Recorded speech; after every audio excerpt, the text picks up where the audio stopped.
Good afternoon, good evening, and good day. Good morning to those of you on the West Coast. Had a bit of a screaming child situation for hours this morning, so we're still getting spun up, but we've got a lively show for you today. So we're going to start out with let's talk about the EV landscape. First, let's check out the feed to make sure that YouTube has got us. Okay, it does. And I don't have enough. I've got space, but I don't have enough layout to check on the other streams. So let's do this. Pull up health. Okay. I don't know if that sticks. I doubt it does. All right, let's start with, I guess, deliveries.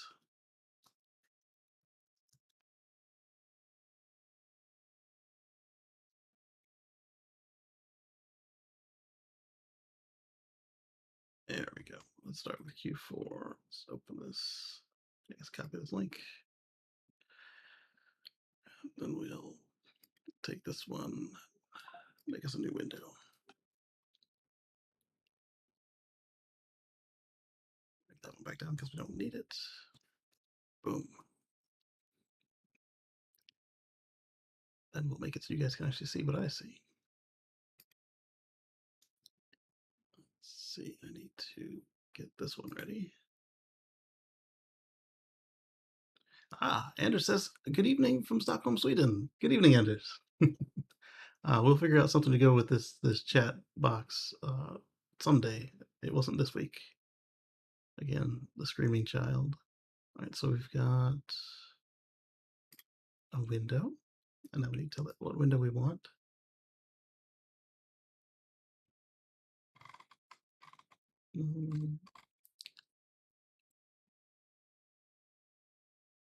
Yeah, that'll work. Where'd you go? No, we don't want to copy the window that you guys are seeing because it'd be like a hall of mirrors effect. Mirror on mirror on mirror. Stand by. All right, that's getting closer. Oh wow, I pulled out every tab. That's both helpful and useless at the same time. I want the whole window. This one. Okay. And then I guess it fits pretty well. Shrink it in some. You guys can't see what I'm looking at yet because I haven't shared it.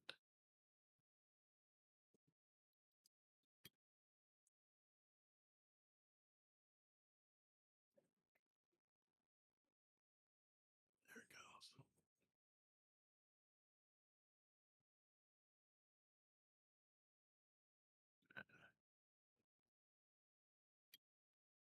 At the bottom of the window. You can see that. Close enough. All right, let's switch it. Boom. And then let's get out of that double view because, well, it's not helpful to anybody. I can see a little, like a turquoise dot if any of the co-hosts show up.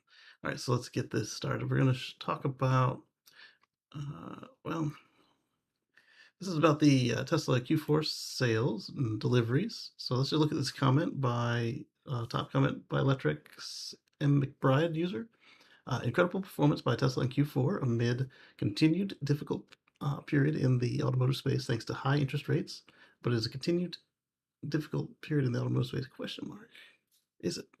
All right, so that's not the one that was there when I found the article. So we're gonna go somewhere else. We go to the source. The problem with going to the source is my computer is mad at me. All right, so here's a press release for the Q4 earnings day. It's gonna be on the 24th.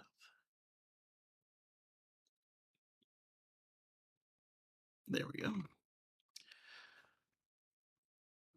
So Tesla says January 2nd, the fourth quarter, we produced approximately 495,000 vehicles and delivered over 484,000 vehicles in 2023.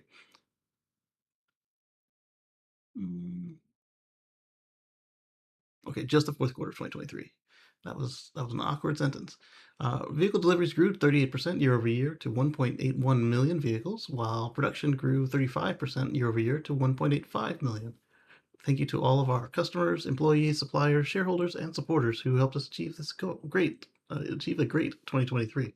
So let's look at these charts. We've got for quarter four for 2023, we've got Model 3 and Y at 476,777 production, while 461,538 were delivered, of which 2% were leased. That's pretty cool.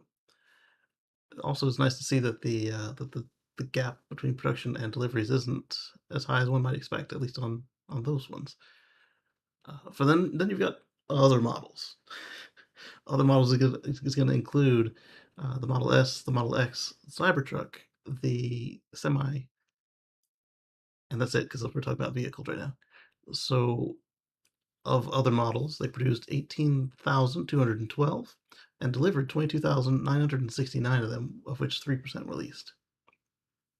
For a total for the quarter of 494,989 built, with 484,507 actually delivered. That is really good.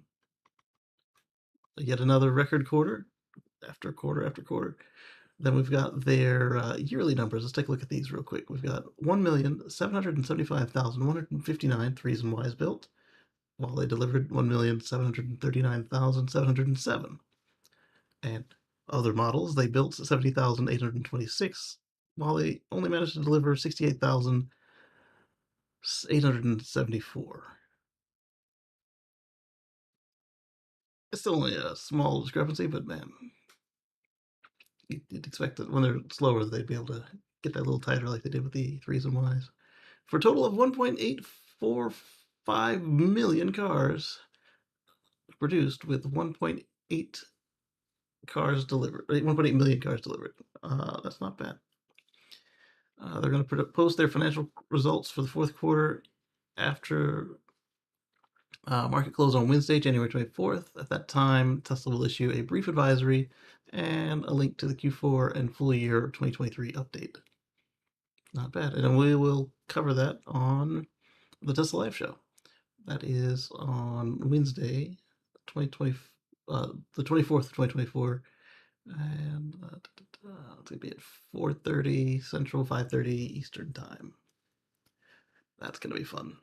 They've been getting earlier. But the good thing is, it's not to the point where they tend to run into our show, because that's always fun. All right, so we talked about the starting off with a bang. They've got record deliveries. They've got a supercharger expansion. Stand by.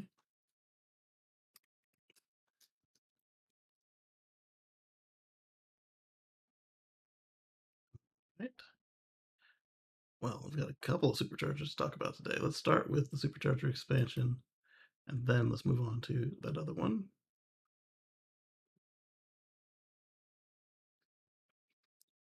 All right, so we've got a X post from Tesla Charging. If I can copy the link into here. I didn't want a definition of the link. That's going to be quite hard to pull off there.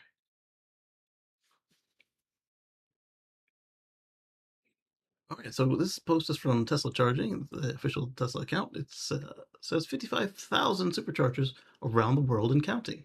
And then we've got some pictures of the various superchargers.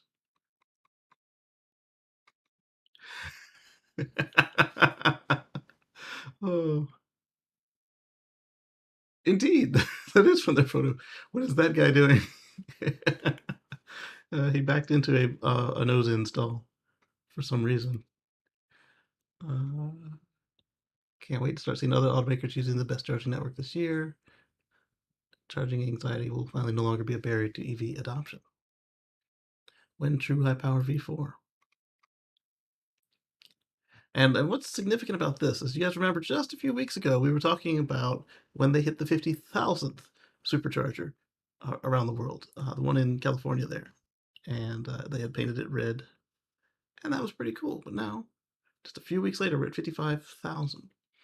All right, so we've got a lot more supercharger hits here. Let's see what Sawyer said about this. I think he might have given us the actual math on the rate of increase, or somebody in his thread did.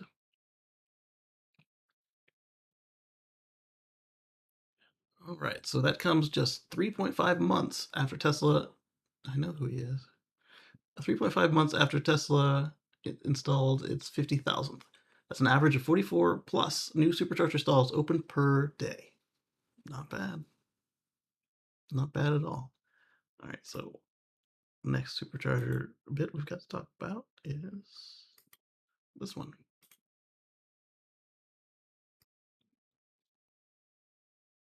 All right, so Tesla builds its second dedicated pull-through stall in North America. This one is in Manning Park, British Columbia. The first one was in Ohio, I believe. I posted it earlier in the week. Slept since then. So this is what it looks like. Just pull on through.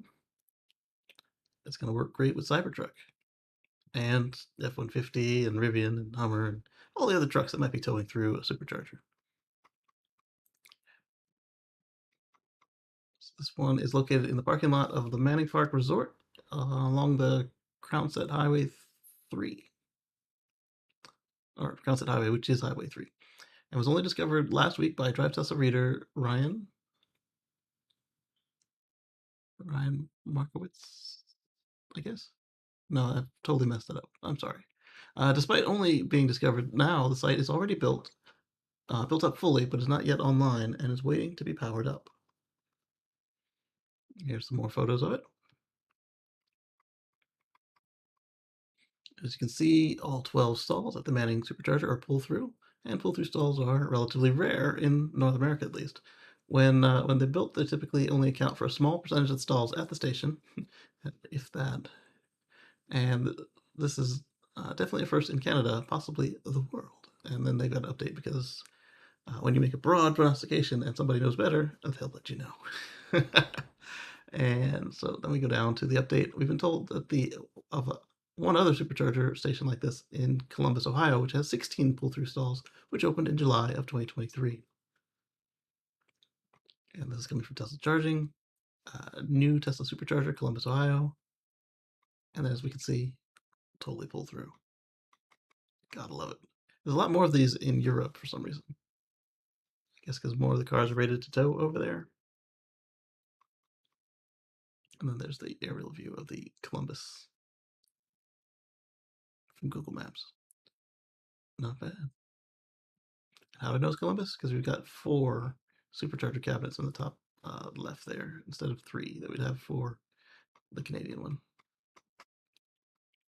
And they include us a map of the superchargers for Canada. So make sure it was all superchargers. All right, what is next? I think that's all I've got for. No, that's not all I've got for superchargers. Eh, that one's a duplicate copy of the tweets. That's all we've got for superchargers. Then we've got a growing EV market share. Let's see.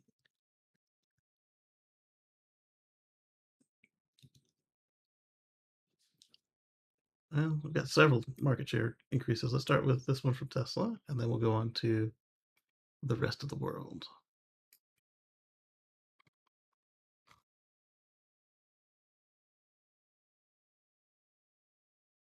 I have that one twice.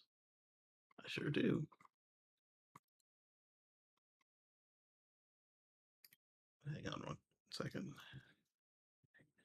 I only pulled up Tesla articles, so I want the rest of them as well.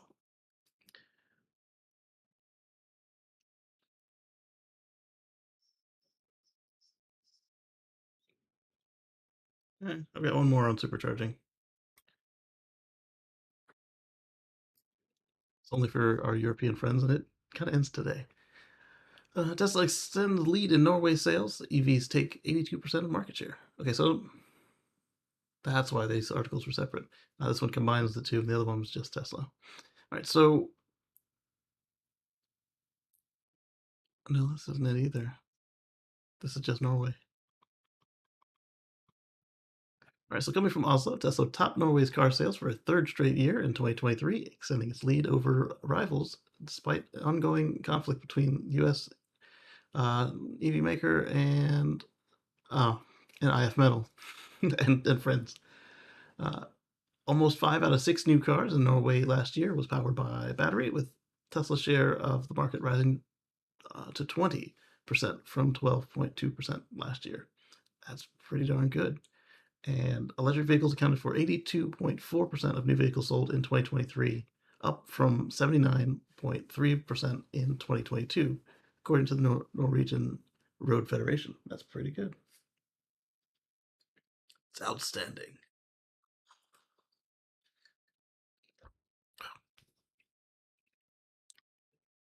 Let's see what else we've got in here. Seeking to become the first nation to end the sale of petrol and diesel cars by 2025. They had moved this up, remember, from 2030 and 2035 before that. So uh, just running out of time because you got next year and that's it. Oil producing Norway exempts fully electric vehicles from many taxes imposed on ICE vehicles, although some levies were introduced in 2023. And Tesla faces backlash from IF Metal and pension funds in the Nordic region as the automaker refuses to accept IF Metal's protection racket. Let's call it that because we've discussed IF Metal's tactics before. We're going to shut you down for 13 people. Well, 250 people aren't interested. Anyway, Tesla faces as a result. We've already talked about that at length, and we're not going to get into IF Metal today unless there's something new that pops up. Model Y tops the chart, and the biggest brands by market share after Tesla were Toyota at 12.4%, up from 8, and Volkswagen at 10.8%, down from 11.6. But Volkswagen, as we saw, has been having trouble keeping up with the manufacturer. So if you don't have them, you can't sell them. Let's see, the Model Y is 452 crowns at 44,250 and was again the most popular model of the year, ahead of Volkswagen's ID4 and the Skoda Enyaq. The market share could rise to 95% in 2024, a year before Parliament's 100% goal is reached. Not bad. I mean, you'd want to finish early. You don't want to be the bag holder holding a lot full of fossil cars that you'll have to then find something to do with, and they're localized. So you'll have to relocalize them somewhere else to get them homogenized, to get them sold elsewhere, and you have to retransport them, so you have to pay for that. Either the manufacturer or the dealers there are going to take some serious hits getting rid of any leftover fossils in Norway. Unless they don't homogenize it by country, but do it just to EU. But even then, you still got to move them. You got to pay somebody to do the portering, the lot portering, and then you got to get them on to the transport. Got to get them there. You don't want to be the bag holder. All right, so I promised more supercharging for our European friends. This one expires real soon.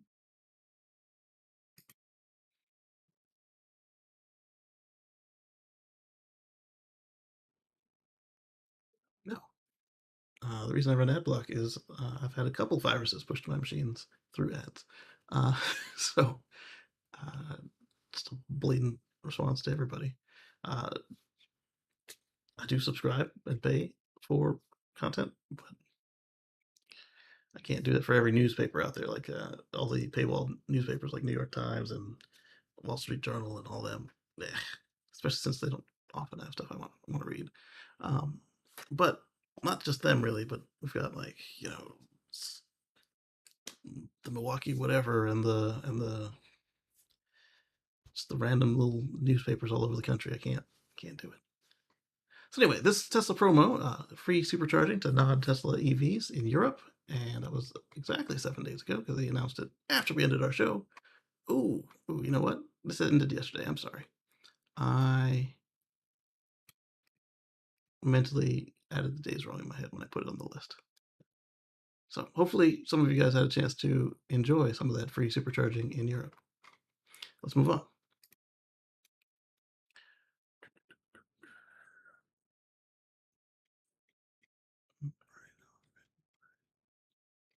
Norway, Kansas, Monday, Philadelphia. I thought I had one for the U.S. overall, and that's why I changed my search out, and it didn't. I didn't get it. I'm sorry. I guess it'll be coming up soon. Supercharger expansion. Yeah, let's talk about BYD a little bit.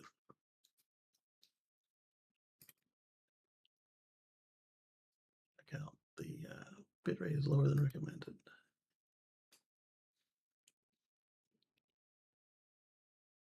Hit enter for that to actually take effect. There we go, BYD.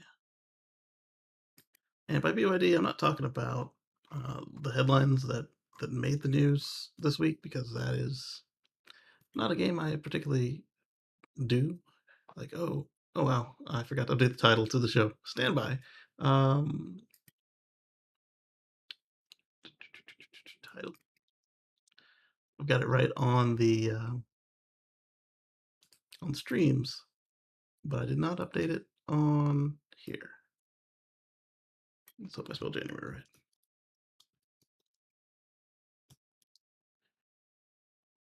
Boom. Okay. BYD is expanding to parts of North and South America, possibly the United States, in 2025. They've posted a major milestone. 2023, BYD expands across the Americas. They remain at the forefront of expanding green technologies globally. Our new energy passenger vehicles can be found across 54 countries and regions. 2023 marked a significant milestone in the expansion of new energy vehicles. You guys know I don't believe in that new energy vehicles crap.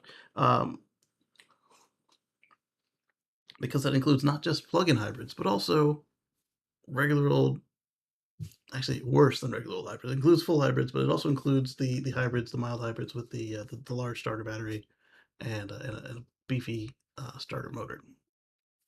That's not new energy. That's a light hybrid. But that is the definition in China, and so they, being a Chinese company, are going to boast about it. We did it. Um, the other topic that I was not going to discuss with them is the one for two for about who's in the lead on EVs, and doesn't matter. All right, so next we're going to talk about. No, I'm not going to talk about that. Let's talk about the headliner for the show, Kentucky's brilliance.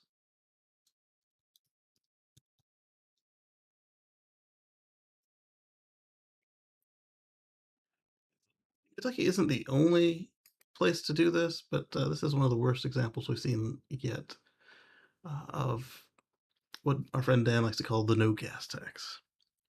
So basically, you stop burning gas, and they want to suck it to you. They're like, you need to do your part to pay for the roads, and yeah, that's true. But if that were really true, like if what you were saying was congruent with your actions, you would be taxing the heck out of the heavy trucks, and then the SUVs and the SUV EVs, and then you'd move on to the sedans. EVs don't weigh significantly more than their like for likes anymore. If you look at a Model 3 performance versus a performance BMW 3 Series, we're talking 50 to 120 pounds difference. That's a small American adult. That's less than than an American adult male typically. So, if their actions were congruent with their speech, we wouldn't see what they see. All right, so I said Kentucky's new EV taxes, well-meaning on the surface, and gouging in reality. Electric breaks down the issue. What do you think? Let's go into electric, and then we'll go into the article and check it out. Kentucky electric cars now pay 2 taxes where gas cars pay only 1. Liam's dad says same in Texas. I don't know if it's 2 in Texas. I think it's just like South Carolina, South Dakota, Virginia, Maryland, etc., where you're paying this ridiculous tax that doesn't match up, like to the point where if you were to drive a Prius the same amount of miles as you drive your EV, the Prius would be so much cheaper in tax. Washington State too, eh?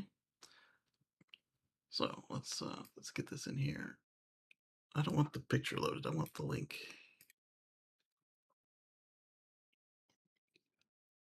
It's okay because we're not sharing tabs anymore. We're sharing the whole browser window. So I can just click on it. All right, so Kentucky electric cars now pay two taxes where gas cars pay only one. So the one would be the same typical one that we are used to where EVs get gouged mercilessly. But the second one, as of January 1st, Kentucky has implemented not one, but two new taxes on electric vehicles, both of which are individually higher than what gas vehicles pay on similar units of energy. Kentucky has joined the trend of overtaxing EVs and letting gas cars off without paying their fair share for the damage they cause to your lungs. Uh, but it has gone beyond most other states and is now implementing two new taxes on EVs at the same time, while keeping gas taxes artificially low compared to the damage that gasoline causes.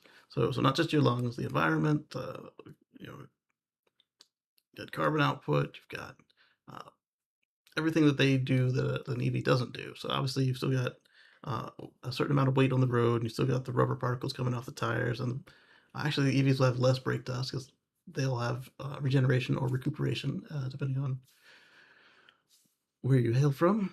But first, you've got an additional $120 of registration fee every year over and above the normal registration fees.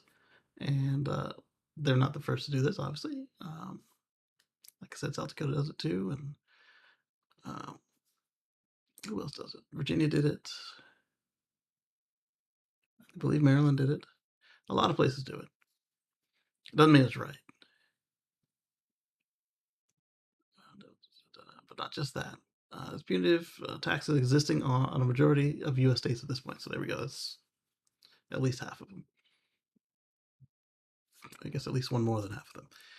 We've covered many times before how misguided these taxes are, not the least of which because they are the result of cynical lobbying ploy by the oil industry to disadvantage an objectively better transportation option.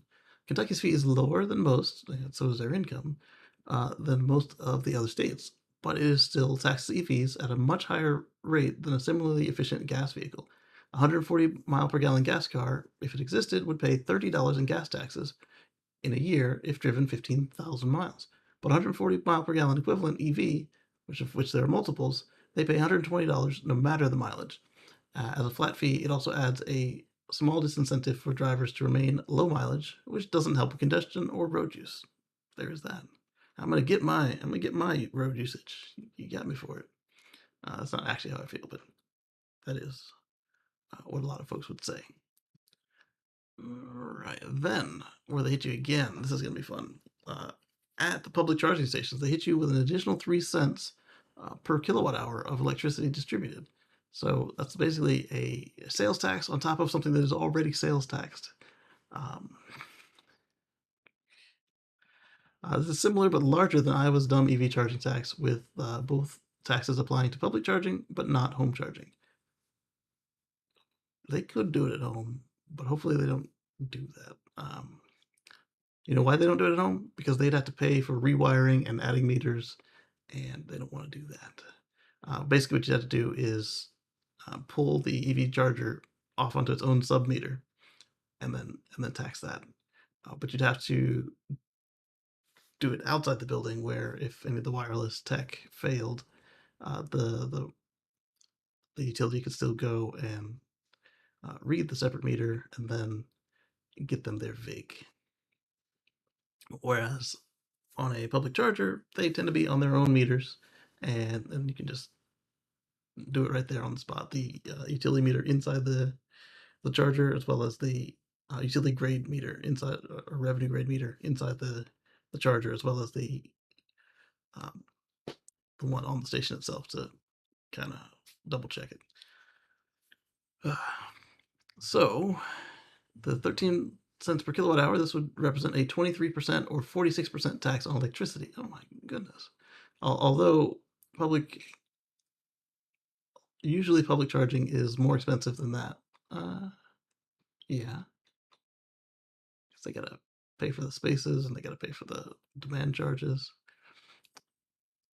These rates on public charging are notably higher than the roughly 11% gas tax that Kentucky collects on gasoline, which is 28.7 cents compared to a current average gas price of $2.78 per gallon in Kentucky.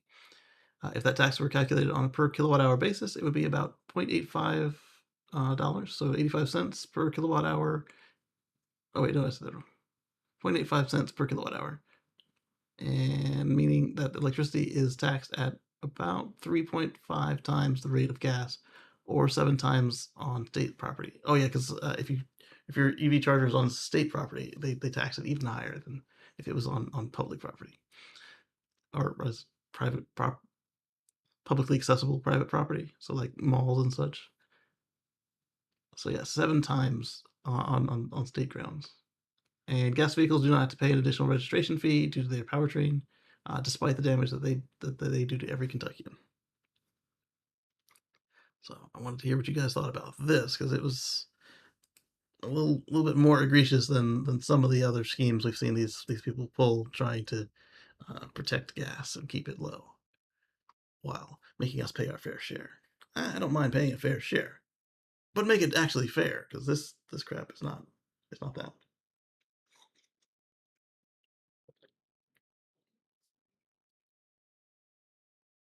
So I will need to avoid Kentucky as much as possible when on my trips. I'm not gonna come visit people in Kentucky. I'm gonna kind of go around you wherever I can, dip in, and then maybe charge back outside. Uh, some of the folks that I need to go visit, they are near the Ohio border, so I can charge up much higher at Ohio, and then dip in, go visit them, come back out. Um, yes, take that. The same thing that you see sometimes with like folks who have commutes that take them through New Jersey. They'll fill up in Jersey rather than New York or anywhere else because they have a lower tax. Of course, you've got solar, you've got home charging, but obviously I don't live in Kentucky, so I can't do solar or home charge. Well, I could do solar. It would take a long time, but I couldn't do home charging. All right, let's see. Next, we're going to shift gears and talk about the Model 3 features in the future of driving. Are we? Do I have any Model 3 stories? There were some Model 3 stories I didn't touch on because they were all rumors. Yeah, I've got some Model 3 stories. uh, I thought I skipped this story. I guess I didn't. I typically don't touch on rumors, but when I say that, like rumors for models, that sort of thing, I typically don't touch on them. So we've got North American Model 3 Highland hype is real. Screen shifts and button controls. Anybody else excited? What features are you most pumped about? Let's talk about the future of driving. So with uh, this one's actually pretty fun. So the trial production of the Model 3 Highland has started in Fremont. But what's a little strange about it is that they have started uh, trying to make it look like they are Shanghai cars. They've got the little the Chinese Model 3 badge on them, but when you look at the VIN, it's an American VIN, a Fremont VIN. Let's see.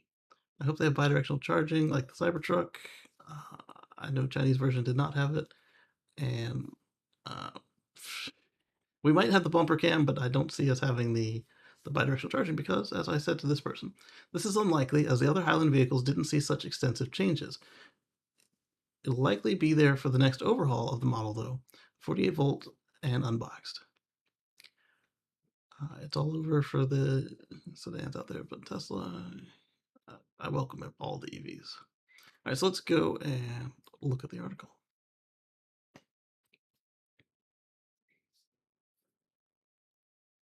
Next week, I'll try to have them all pulled up like we did last week because that was fun. All right, so Tesla begins trial production of the Model 3 at the Fremont factory. Let's see. This launched last year. New Model 3 with engineering vehicle decal and Texas manufacturer plate spotted today in the Bay Area. I guess Texas makes sense since like you usually only have Michigan plates on the legacies, even if it was built at a plant that was like in Ohio or something. But really, it's going to depend on who's got the cheapest manufacturer plates for them. All right, we've got a new. Uh, hey, what's going on, Lee? Happy Sunday. It's going pretty well. How about yourself? And then while we talk to Lee, let's check and make sure I didn't miss anything coming in from Twitch or Twitter.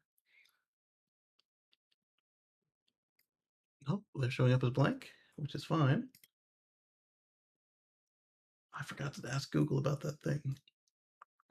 I'll need to set a reminder. So as you can see, the Model 3 has a Chinese Tesla badge on the trunk, leading us all to believe that... Where'd I go? As I changed screens, I lost my place. Leading us all to believe these were simply vehicles shipped over from China for testing in the US, while the Fremont factory waits to be retooled for production. However, it appears that the Tesla has been throwing us all off the scent with those badges, as Fremont has already begun trial production of Model 3.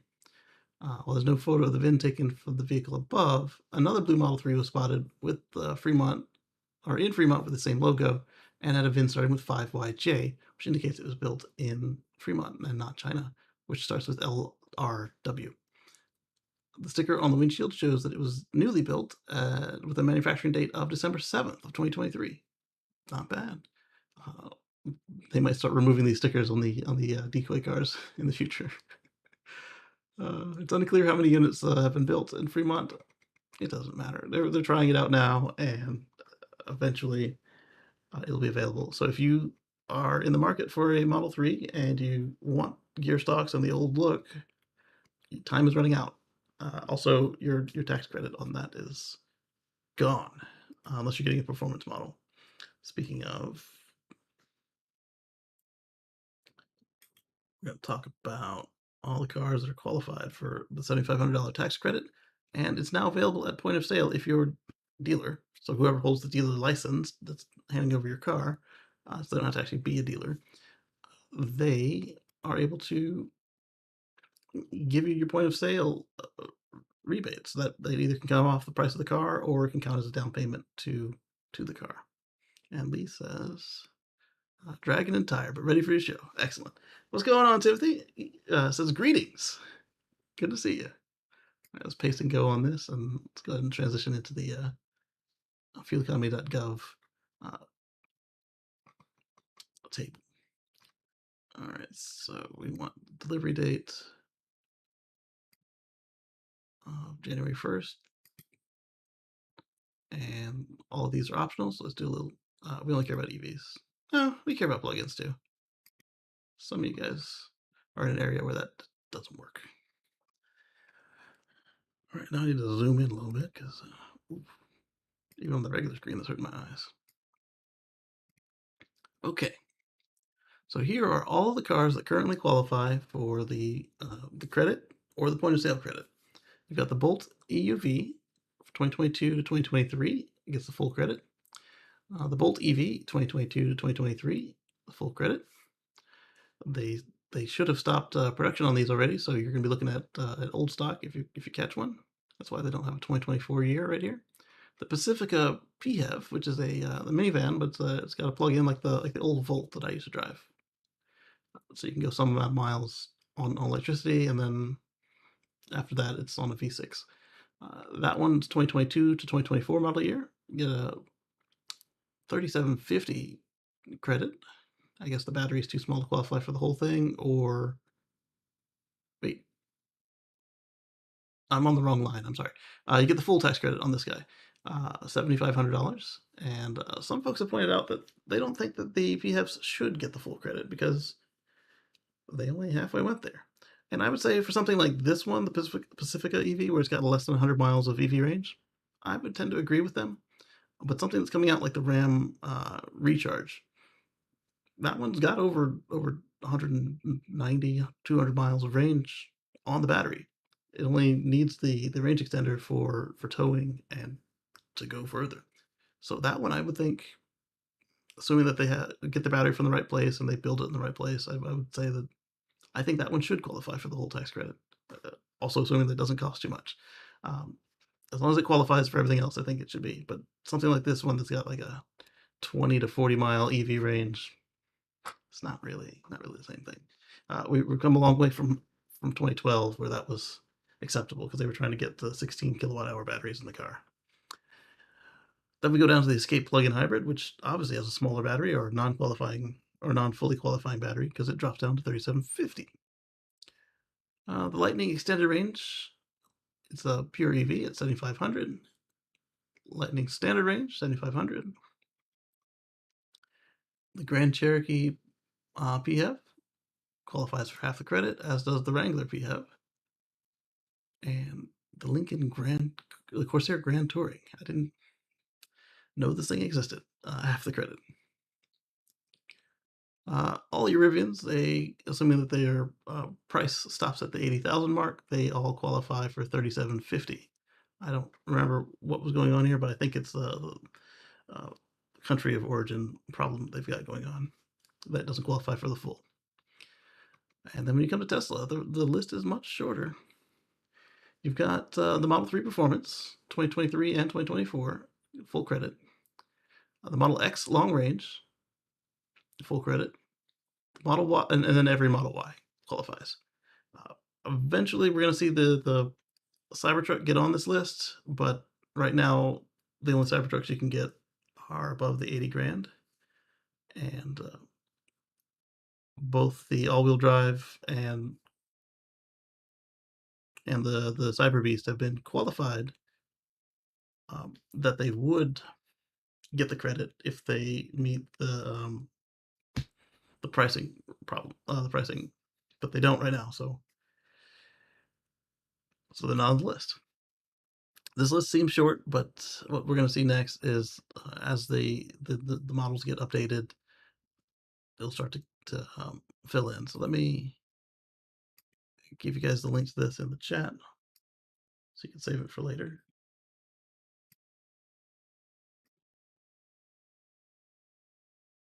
I don't want to start a poll.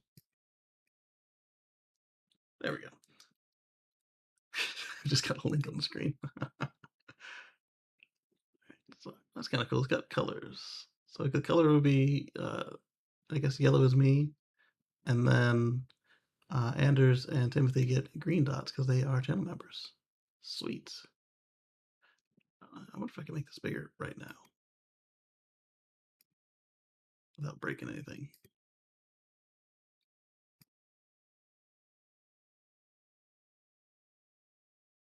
All right. Let's move it up some. Come on. Okay, you can't use shift to move it up. That's weird. All right. There we go. And then, like I said, I'll figure out more about how to use that box later. Excuse me. So we were talking about tax credits, and now let's move on to, let's talk about GM and Ford's price hikes, sort of, and the dynamics of the markets.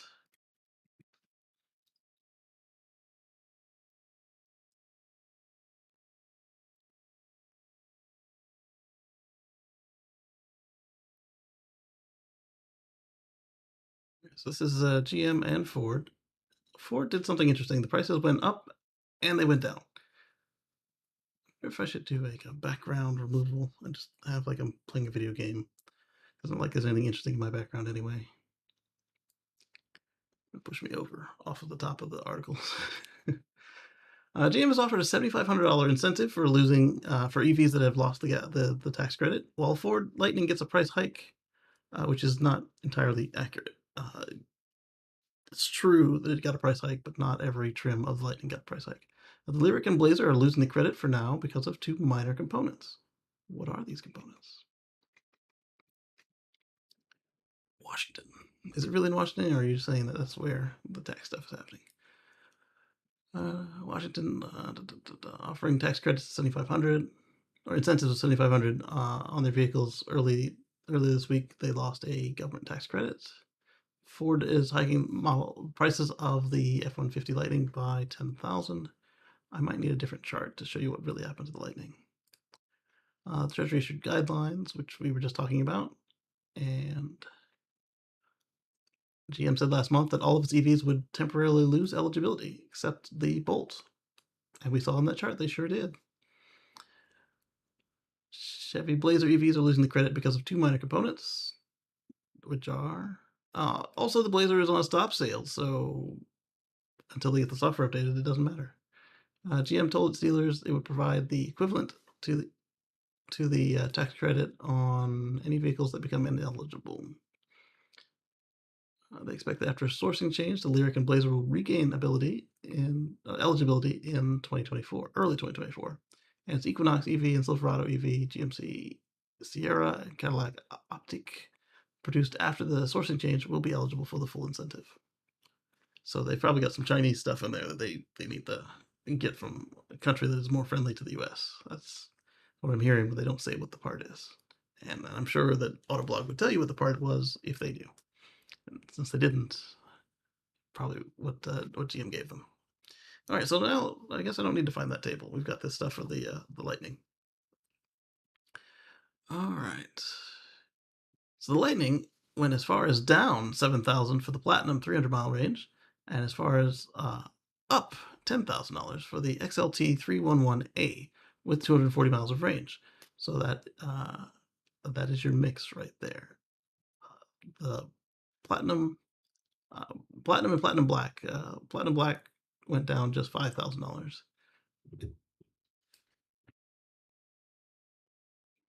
The garbage was late, so the neighbors were removing their garbage cans from the street. It's supposed to have been done yesterday.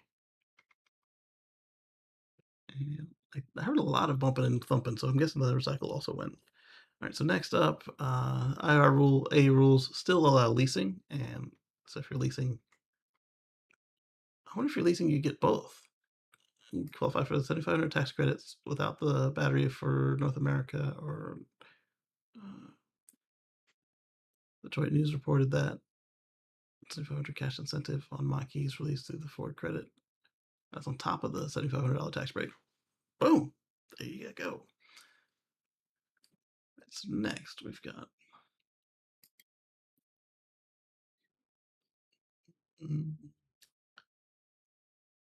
Hyundai sales and Arizona fire truck. Let's take a look at them.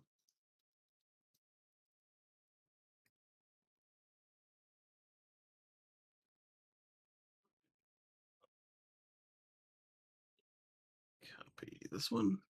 So we got good news for Hyundai in North America and the world.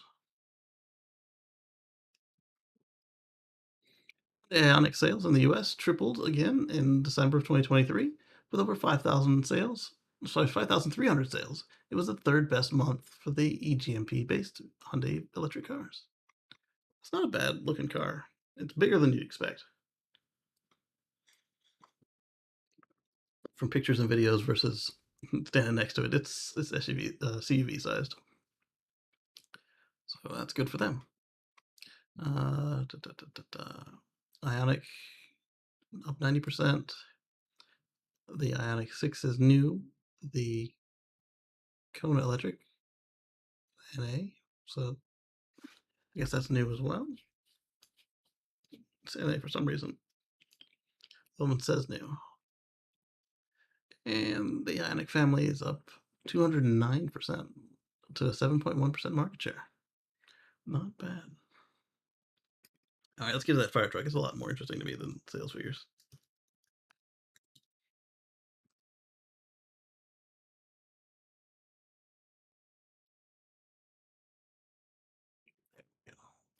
Who spells fire truck with a space in it? Do I spell fire truck with a space in it? I don't think I do. Otherwise, I would have found it right away. Anyway, Arizona's first electric fire truck from E1 begins emergency services in Mesa. Looks pretty normal. I bet there's another one with a generator, but that's fine considering they need to always be ready. Over 2 years after announcing plans to develop and build an EV fire truck for Mesa Fire Department, E1 has delivered the first emergency EV. And it has begun operations in Arizona, the first of its kind in the state, and one of the first in all of the United States. Uh-oh, I heard a beep beep. Hey, somebody's here.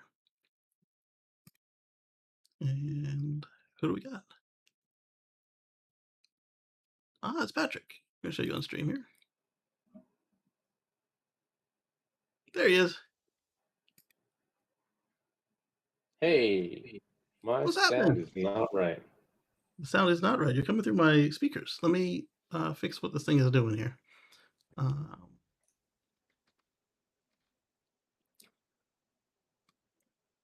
go in here to edit.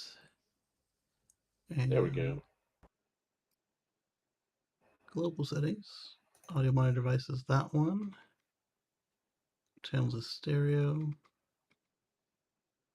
And then, so I guess go here and make sure it's using the right one. Ah, that's why it did that. Okay. So now use this one. And don't use that one, but use... Ah, how does my audio sound now? I've been on the wrong mic. That sounds great. Okay. Yeah. Thanks for helping me fix that. Okay. So we're talking about this first fire truck here. Oh, someone's made a EV fire truck? Yeah, in Mesa, Arizona. Cool. The author was complaining it was 2 years late, but deadlines. I'm glad they didn't cancel it like the hydrogen buses in France.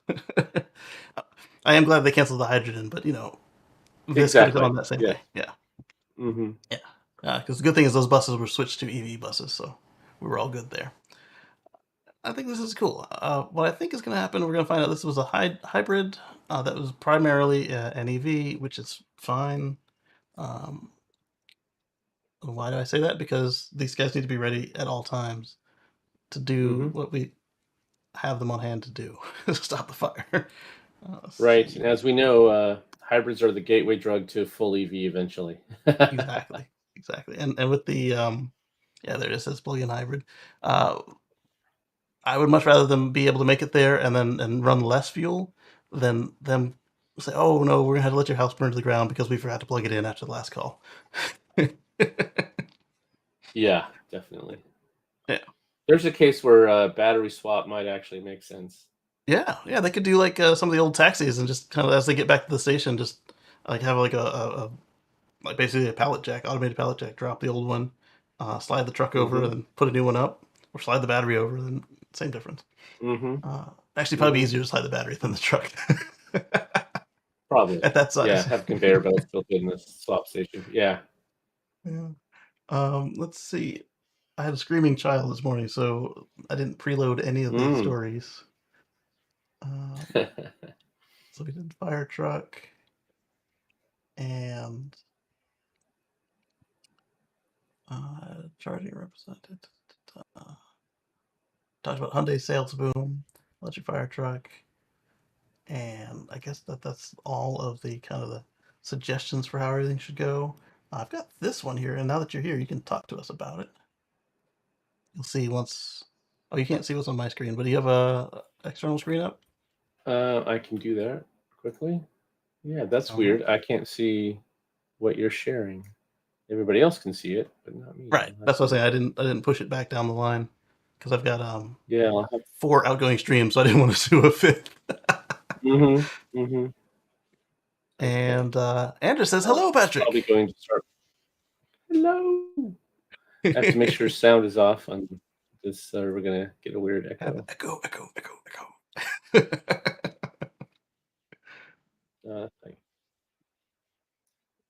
Okay. All right. Oh, look at that. Yeah. Tesla's year in review. I can talk to this. I was thinking, I haven't read any of your stories, Kacey. I'm not going to be able to talk to them. Patrick's like, you didn't even send the list of stories. What's going on here? Yes, exactly. Yeah, typically I'll tell them how to get here, and then I'll also give them kind of a what I want to touch on. But today I only gave him the link because, like I said, screaming child. All right, so while I look for Yes, the next yes. one, tell us about this, Underwear. please. Because I Yeah. humorously tweeted that I'm not going to do a look back this year, and then I Yeah. was like, oh, So Patrick did though.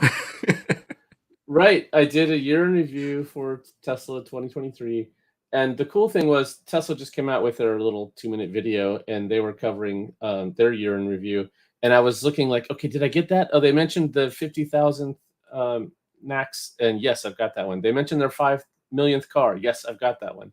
So, yeah, so I wrote an article, Tesla 2023 year in review on carswithcords.net, and the lead story, the big thing is Cybertruck. That's probably half the article, just because that's the big thing for Tesla this year. Certainly not the only thing. I mentioned a couple already, but the Cybertruck is going to be an industry game changer, and not because of its incredible, crazy looks or the steel exoskeleton.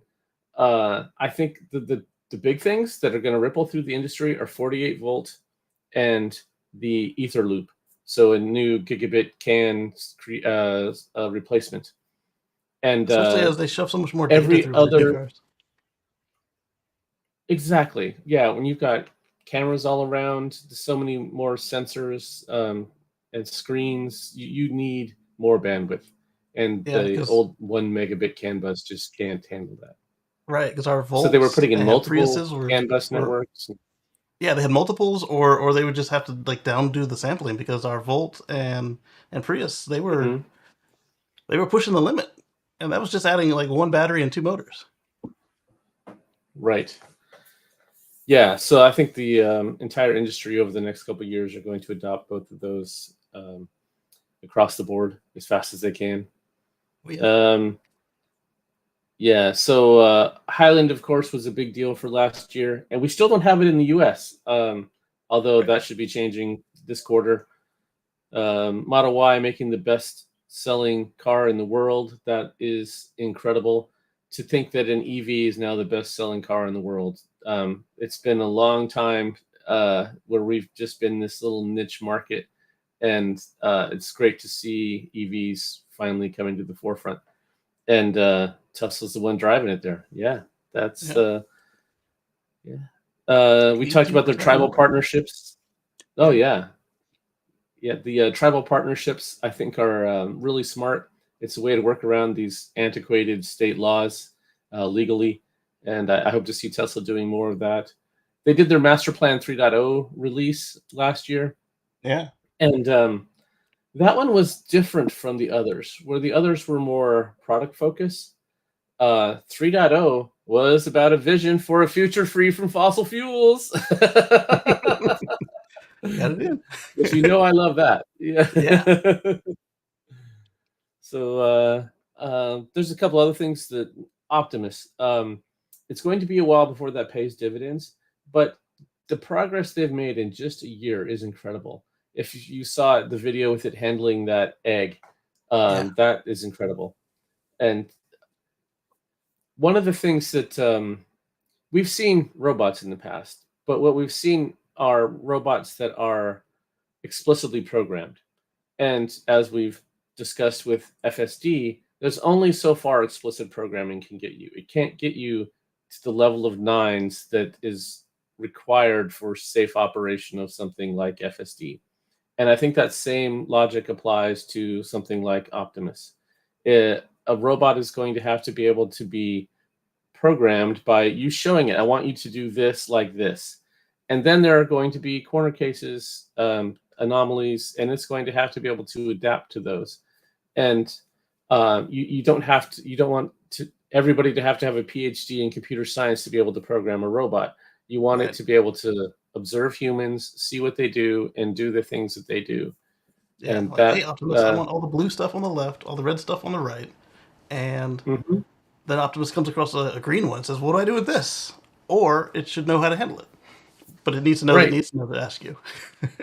Right, exactly. Yes. And yeah, that's the things if it has natural language processing, you can tell it, if you see one that isn't these colors, send me a text and I'll come help you, or Yeah. whatever. Yeah, If purple that. comes up, that's an emergency. Yes, exactly. Yeah. What I've been rattling through the list quickly. I assume you don't want to spend a long time on this. JB coming back and joining the board, that was great. The Yes. stock performance for last year from 108 to 248, that's 230% growth in a single year. That's awesome. And that's not exactly a fair comparison because they had a dip right at the beginning of the year, which I saw as a great buying opportunity. Um, and that's not stock advice unless you have a time machine. Uh, Powerwall 3, um, of course, that was a big deal having the integrated inverter. It makes so much sense. Um, Powerwall 2 is good for retrofits. Powerwall 3 is good for new installs. And Right. yeah, why have a solar inverter and a separate battery inverter? Save cost, have one. It can do both. It makes sense. Yeah, so that's the highlights of the year. Anything particular you wanted to discuss, or? Oh, that was most of it. I wanted to kind of touch on everything there, and so our headline for this show was about Kentucky's new double tax. The Ooh. way that one goes down is the same as all the other states that have done a unfair EV tax to make us pay our fair share. But then they followed it up with a double level consumption tax. So just like the gas tax works, so they've already hit you on your license and registration, but then they also Mm-hmm. hit you on if you charge at a public station, they'll hit you with a one level of tax, and if that public station is located on government land, then they'll hit you with a higher tier. Oh man. Yeah, Well, I don't know too many public charging stations on government land. Uh, right, and if they cost more, even if you put them there, no one's going to use them. So right, uh, this really, if their point is to have available infrastructure, they're shooting themselves in the foot. yeah. Especially when you look at like the one I always like to bring up is they're like, oh, EVs are heavy, EVs are heavy. They are, but they're not heavier than any other car by any measurable amount. You've got a Model 3 performance versus Hmm. a BMW M3 performance. We're talking 100 to 125 pounds difference. Not Yeah, in America, that's nothing because that's less than the average male. that's that's that's less than a passenger. Yeah. Yeah, yeah, yeah. Meanwhile, And in the if you picture, you got trucks, big trucks. Exactly, and if you look at the math for road wear, um, it's big trucks, and the other thing is chains or metal studs. Those are the Yes. three things that cause road wear. It's not passenger cars. Even with an extra 1,000 pounds for batteries, it just doesn't make that much difference. And I was surprised by that. Uh, I assumed road wear, 1,000 pounds should make a big difference. No, it doesn't. It does not really at all. If you look at the way the math works out. Yeah. Was it? It's another one of those that's cubed, right? Or is that one Exactly. squared? Okay. I think it's squared, but when you get these massively heavy trucks, it just blows away any passenger vehicle, and the roads are made to be able to, as best they can, handle those big heavy loads. Yeah. So all passenger vehicles are effectively light Or loads, lighter regardless than of they their need to weight. be. Yeah. Exactly. Yeah. Because you've got up to 82 tons now, usually 18 tires, and the tires are at 100 to 150 psi. And it's to the point where if you see a dump truck, you might notice that the dump trucks will sometimes have extra axles and then they can lift. So that when they're Hmm. empty, they can lift them up and not have to pay as much toll because and do less damage. But then when they need it legally, they put less damage on the road. And that's all a calculation of that. Uh, Exactly. I saw the thing shift, but I didn't see it move here. It must be a different chat. Um, yeah.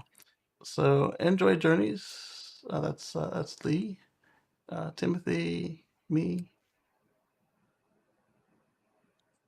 Kentucky. That's horrible. Aren't different. How are they going to encourage folks to switch over by 2030ish? I'm wondering if Hmm. these politicians don't want the switch, but they'd be foolish to pursue that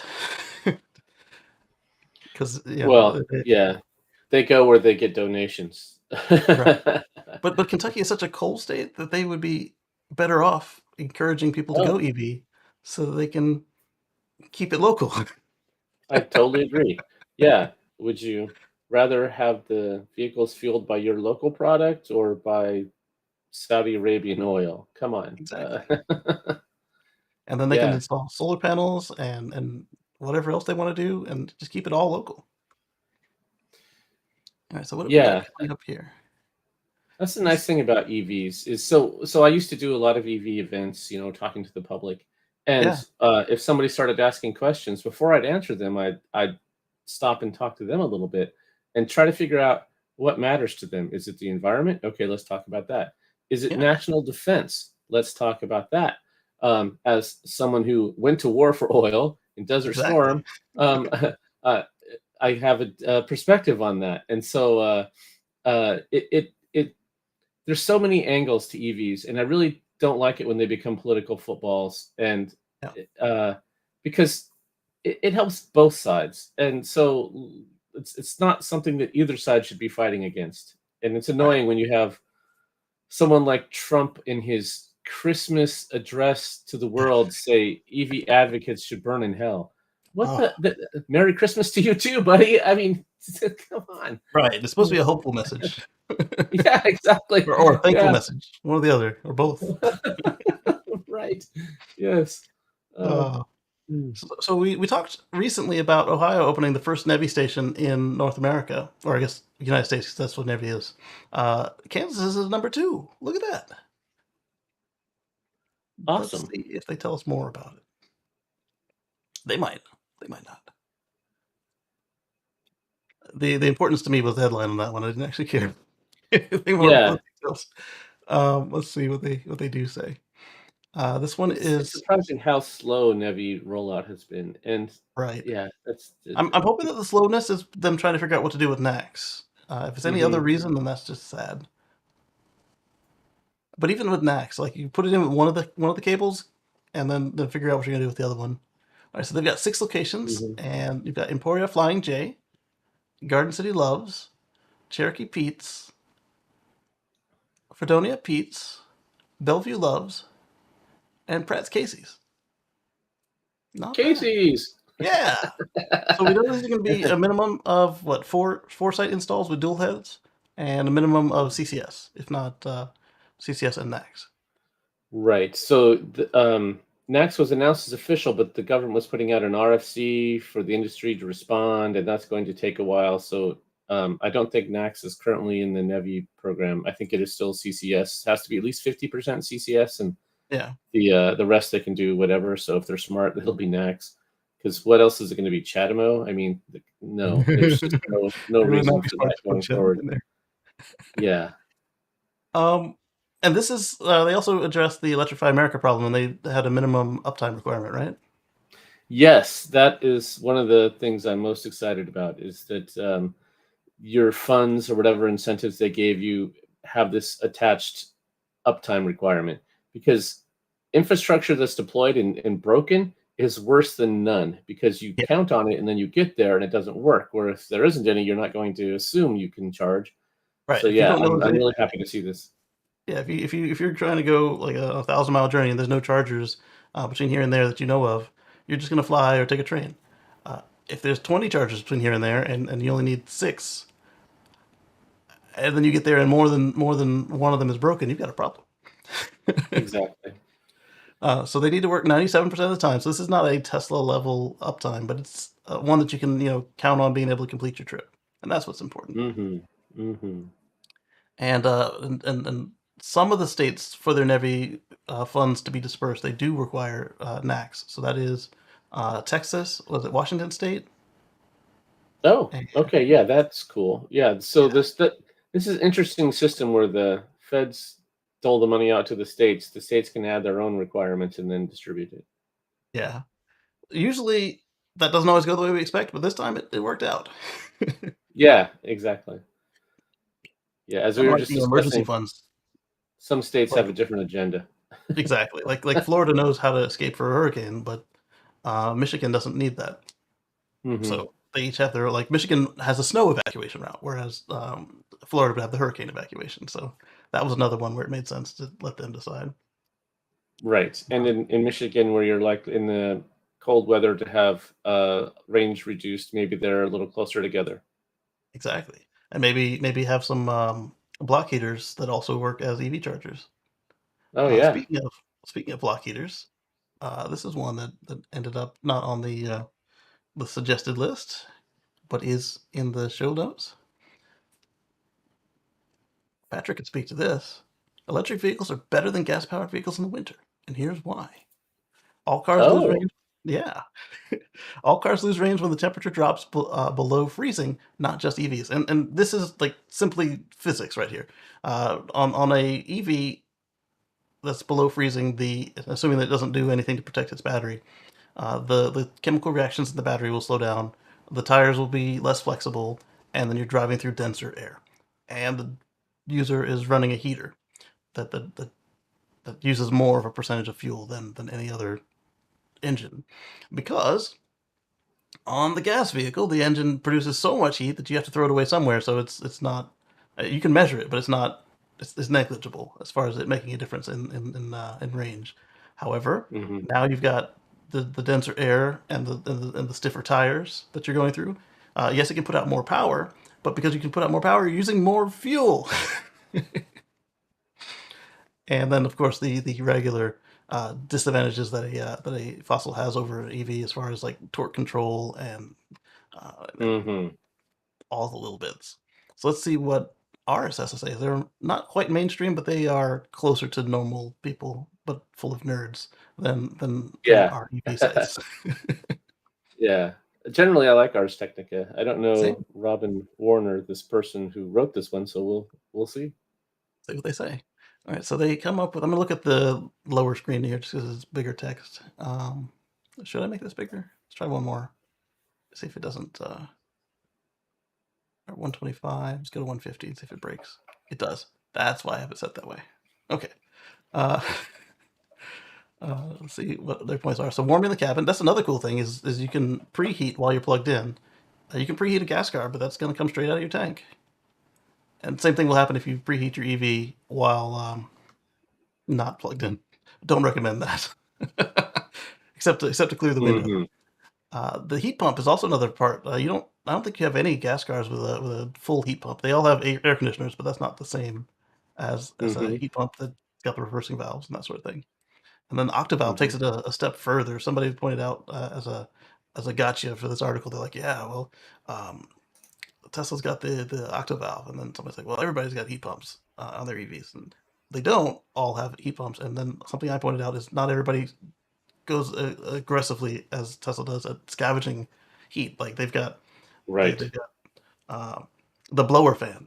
Uh, any heat coming out of that motor is absorbed. Anything coming off of any of the computers in the car is absorbed. Every motor your car's got. So if you've got single motor, dual motor, tri motor, they are all feeding into the heat pump loop as well. And I don't know any other company that's going that far. I'm not saying they can't or they don't, but they certainly aren't either bragging about it, and Monroe and Friends aren't seeing it in. Sorry, Monroe and Hmm. Associates is the name of the company. They're not seeing it, and nor are their competitors who do these teardowns. Like I said, doesn't mean it's not happening, but nobody has torn down one that's got it other than Tesla.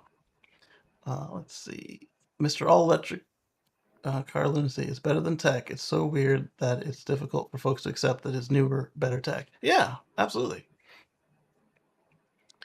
Yeah, that's kind of funny how the human brain does that. If Yeah, you have, here's the things I expect, the things I've seen before, and oh, if it's a little better, I can comprehend that. But if you go crazy and like, oh, it's way over here, it's so much better. It's just like, no, you must be cheating, you must be lying. yeah, And if you look at the efficiency of EVs in some cases, or the torque, or whatever, they're way outside of the range of what internal combustion could do, and it's taken some time for people to be able to accept.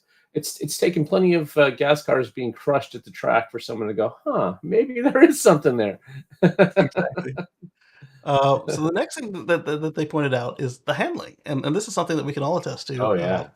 No Hmm. matter how your EV is set up, it's just going to have a better weight distribution than a gas car, Hmm. because you've got your motors weigh less on their own, and then the battery, you're going to distribute the weight to that usually lower and then usually flatter than you could do with liquid fuel and a combustion engine block.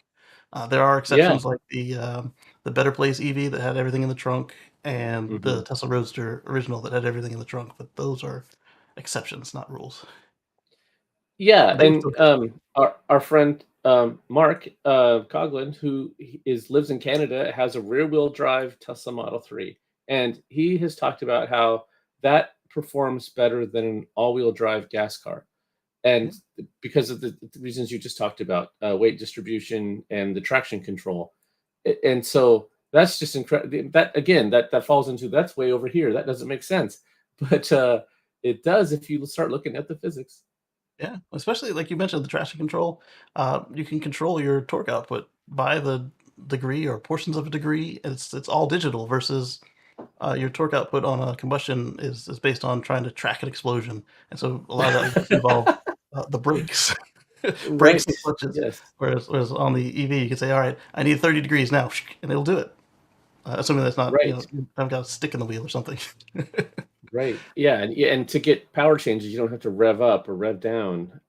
You just okay. It's like you said, digital. We move from an analog world to a digital world. Exactly.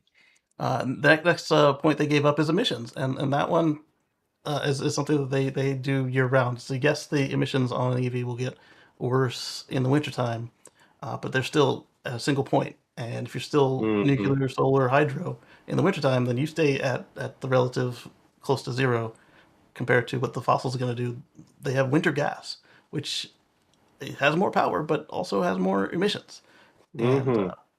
and then again, both vehicles are using more energy because of what the temperatures have done to physics, and they're putting it out locally, whereas the EV is putting Exactly. it out at the single point. Mr. All Electric says it's so funny how much trouble drag racers and car wow have with cars that beat the EV on paper, especially Hellcat. Yes, we saw Matt trying to make the engine sounds on the Cyber Beast. That was humorous to me. He's like, "Ah." uh, anyway, so we talked about the Ionic. Here's one that I didn't expect to see, and I don't think it's going to make much of a difference at the moment, but it could down the road, unless other folks copy what Tesla did here. And we see that they do get copied on the regular. Mhm. So some They driving schools, encourage it. yeah, absolutely. Some driving schools in Norway are moving away from Tesla because of the lack of turn signal stocks. I think that this will be a non-issue once they put drive-by-wire in all their cars, because then your Mm. wheel isn't becoming de-indexed to where your hands are. But right now, Yes. I can understand the confusion with a new driver. You could be at 2.5 lock and then have to go back the other way and then forget where the turn signals are. But at the same time, how frequently do these training sites refresh their fleets? I've seen some of them Mhm. go with like a brand new iconic car just for advertising. But I don't know. I mean, in Norway, is there a requirement that it can only be so many years old? And if it is so many years old and it still matches the current car on sale, does it matter? Can you get a waiver? Yeah, I would assume that you want a very safe car for someone for if you're teaching someone how to drive. Yeah, Your, probability of an accident or crash is a little higher with a new yeah. driver. And I would probably consider some of these accidents rather than negligence, like I would with a typical Oh, licensed yeah. driver in a crash. Uh, Yeah. if they're learning, they can easily go whoopsie. That could be Yes, an exactly. accident. um, Absolutely. but typically, I only use the word crash. But here, I would allow accident. But at the same time, like I said, I don't Good know how point. frequently they're changing the fleet, and then however long it's going to take Tesla to go drive by wire. Is this going to affect them that much? Because right now we saw that Norway is 82.5% Tesla sales, and Mhm. does that just mean that your neighbor is going to get his car faster now that the driving school doesn't get it? And can they not get a used car? Is that another requirement? Mm. Um, the cars Yeah, will get so, hybrid. we talked about the stock, when I was shopping for the Model Y. The reason I bought a 2023 was I wanted to have a stock, Yeah, and, and that's personal preference. I did drive the X that was stockless, and, I'm sure I could get used to it. We have a lot of roundabouts here where I live, and when you want to signal for an exit, but you're turning the other way, I just didn't know how. Like you said, when we get to drive by wire and the percentage of turn, we don't have to flip it so it's upside down ever. Um, Whereas I don't know what a 200 degree or something within less than a full circle, then I think it'll be fine. And the other cool thing would be if the car, if it knows the route, just could automatically do the signal, even if I'm driving. If Right. it's driving, it does the signaling. So why can't it do driver assisted signaling? It's the same tech they use to turn off the signal. They see that you've made the change, and they turn off the signal on even on the cars with the stocks. Not legacy cars like mine where I've got a clickety stock, but like the Model 3 and the Model Hmm. Y where they've got the digital stock. Exactly. They Yeah, and that's not to say that the clickety stock actually stops them from doing anything. It's just they can't cancel it because there's no electromagnet or anything to bump that back in. It's still a ratchet system. Yes, But exactly. mine still does just like all the other cars. Like if FSD is driving the car, the signals will turn on and off. And if I've got a full on right turn signal going on and it's decided that it can't make that turn and it wants to go left, it'll turn on the left turn signal and turn off my right turn signal. But the stick is still stuck up there until the wheel grabs it and snatches it back. Right. That's interesting. Yeah. Yeah. It doesn't happen too often. Usually it'll just do what I've told it, or it'll turn them off entirely, which is also fun. Yeah. So I Mine would seems say, to in FSD randomly blink the indicators yeah, occasionally. I'm going yeah, straight in the lane. It'll say left. You're not going left, and then right. it turns it off. Like, why are you doing that? Just stop. It's a You're trying to little make too me look blinky. foolish out here. Yeah. The worst part is if it wants to change lanes, and I'm like, why are you getting in the right lane when we have a left coming up in half a mile? And Exactly. so I hit the stock to try to stop it from going there, but now the turn signal is blinking the other way, and I didn't want that either. So then I hit it the other way, and now like so Yeah, yeah, I can often look drunk. This is not the behavior we want. Stop doing this, exactly. please. I'm hoping this is something they addressed in as we Hmm. saw last week. The FSD beta was going out to more and more employees, and Yes, the I'm places that excited to monitor get V12. the places that monitor these things have now shown that uh, if a certain milestone had been reached by January 5th, which apparently it had been, there's a chance that we could see FSD beta 12 point something beta uh, by the end of January, assuming that nothing Awesome. else goes wrong as they expand this out. But they met their January 5th um, goal deadline to be Yeah, able to quality reach that. metric, whatever they have. Exactly. Okay, Yeah. yeah. So that's probably some number of interventions or some Yeah. other metric they're looking at internally. Yeah. And then the some 40% of the people said that they saw um, either no change or it gets slightly worse, and depending on what metric we were looking at. So uh, one of the metrics was as low as 3% of people noticed no change or it get worse than the previous versions. So that is exciting. Yes, definitely. Yeah. We're Yeah, talking and what?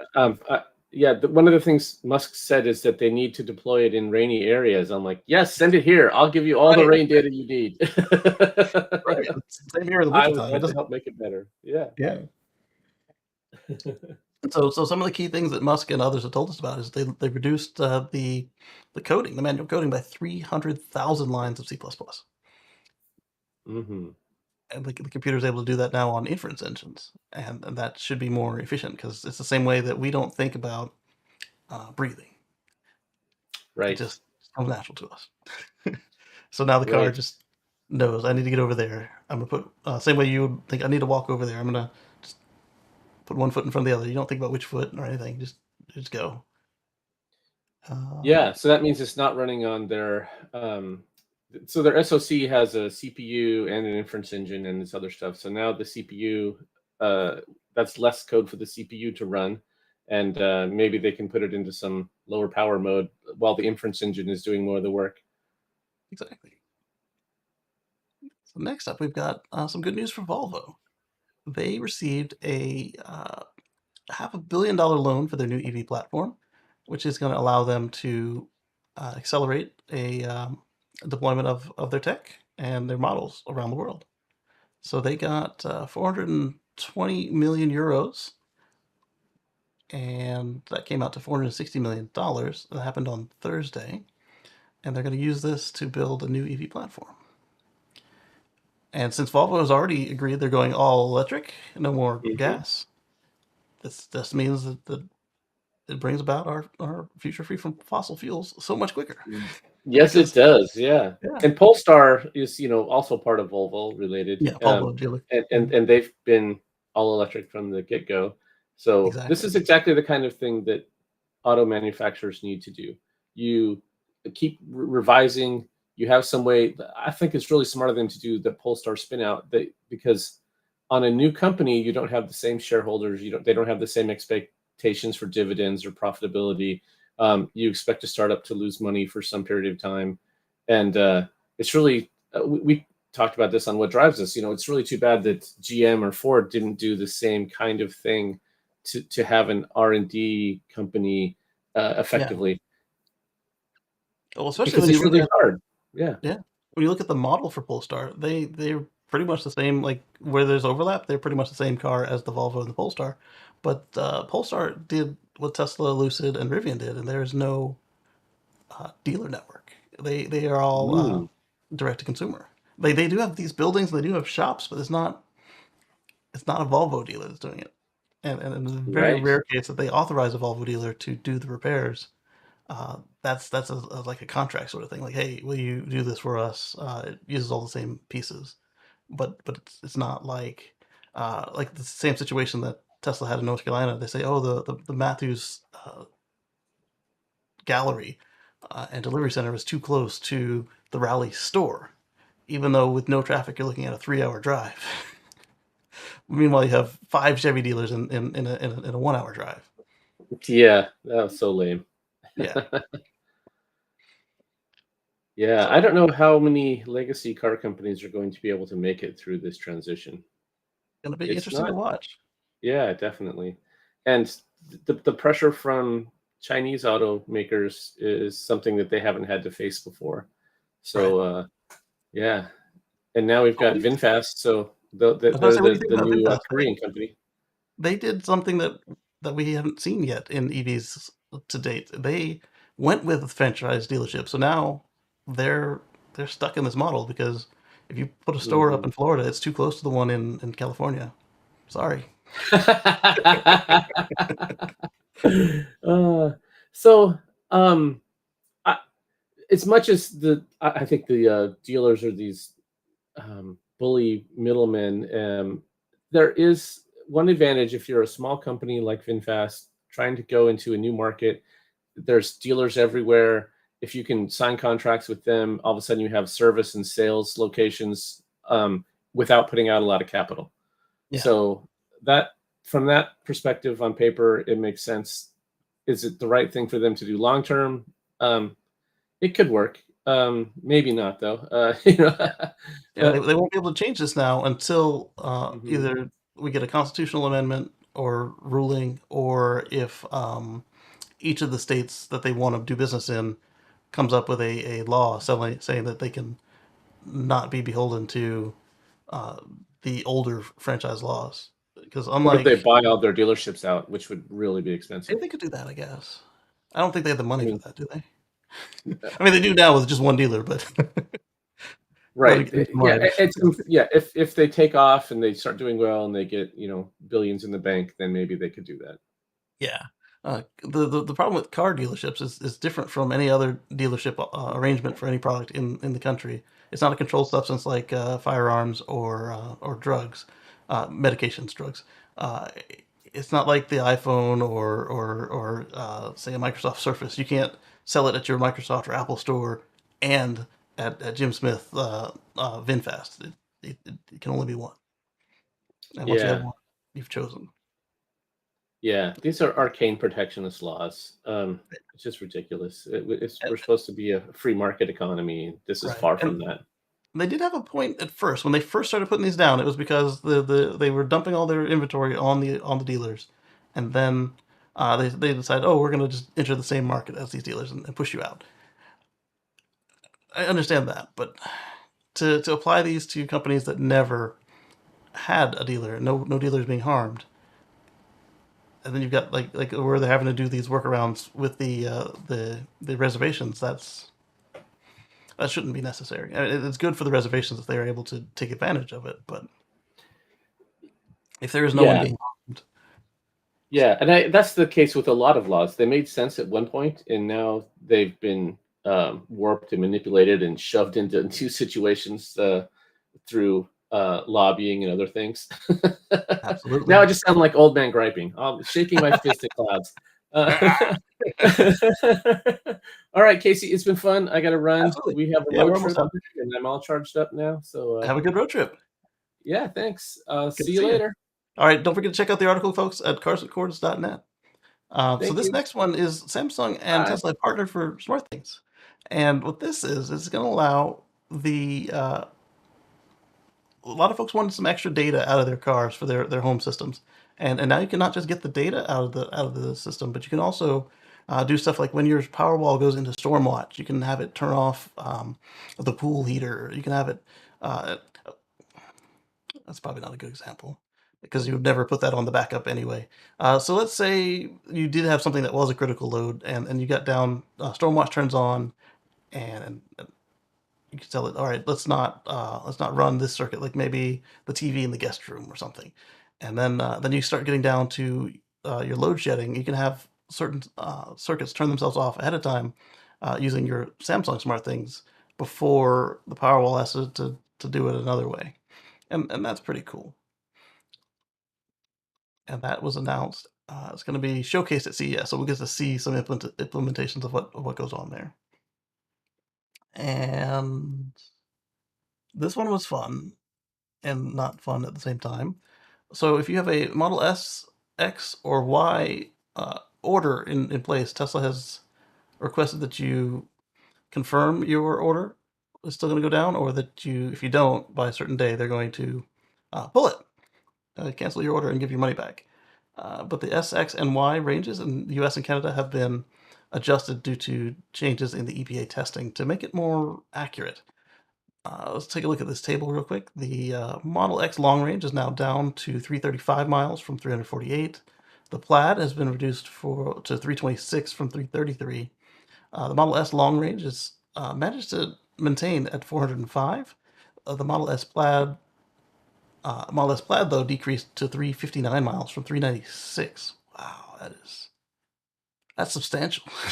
The Model S Plaid with the 21-inch wheels has been adjusted to 320 miles from 348, and the Model Y long range is down to 310 miles from 330 miles, and the Model Y Performance is reduced to 285 from 303 miles. So that Model Y Performance is right there in my realm. My car was 289 miles on paper when it was delivered, and it was sitting there showing 286 on the dash, and it's never been able to touch that ever again.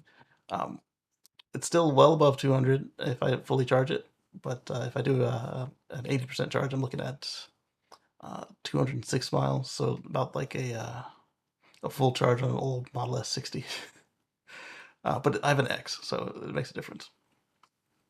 In Canada, according to their changes, the Model X all-wheel drive is now at 539 kilometers. The X Plaid with 20-inch wheels is at 525 kilometers. The X Plaid with 22-inch wheels is at 483 kilometers. And the Model Y long range is at 499 kilometers. So that's what changed there. Hopefully, like they said, it's just a move to make things more accurate. Basically, the testing agencies changed the formulas that they have to use for the 2-cycle and the 5-cycle test, and depending on which test Tesla is using, they have to abide by those new formulas, and they've updated their sales figures to match. All right, we talked about the fire truck, we talked about Samsung Smart Things, talked about turn signals, and we talked about cars with cords. So with that, I want to thank everybody for coming in today, giving me your time, and I want to thank our channel members for continuing to help support some of these bills that the channel generates, like the streaming software or the hosting, and I do appreciate that. I want to thank all of you guys again for all of your time, and we will catch you on the flip side.